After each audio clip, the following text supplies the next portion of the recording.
గూడపాటి నర్సయ్య గారికి చెందినటువంటి 3 కార్లని గత రాత్రి 12 గంటల సమయంలో ముగ్గురు గుర్తు తెలియని వ్యక్తులు మాస్కులు ధరించి మోటార్ సైకిల్ మీద వచ్చి రాళ్లతో అద్దాలు పగలగొట్టినట్టుగా వచ్చినటువంటి ఫిర్యాదు మేరకు ఇక్కడ 2 కార్లకి ఫ్రంట్ విండ్ స్క్రీన్, ఒక కారుకి లెఫ్ట్ సైడ్ స్క్రీన్ పగిలిపోయాయి. ఫిర్యాదు స్వీకరించి ఎవరైతే దీనికి పాల్పడ్డారో అదుపులోకి తీసుకుని చట్టం ముందు చట్టప్రకారం చేయాలి. సీసీ కెమెరా ఫుటేజ్ పరిశీలిస్తుంది.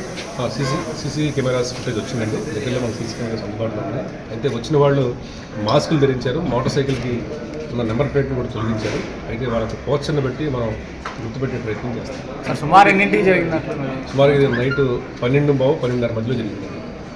ఈ స్థానిక వైసీపీ నేతల హస్తం ఉందని చెప్పి విచారణలు అవన్నీ కూడా మనం పరిశీలిస్తామండి. ఎవరు పాత్ర ఉంటే వారిని కూడా చర్చించాం. ఏమన్నా పొలిటికల్ అంటే ప్రస్తుతానికి అట్లాంటి ముందనుకుంటున్నాం. ఎవరో మిస్యూస్ ఫెలోస్ చేసినటువంటి వల్ల అనిపిస్తుంది.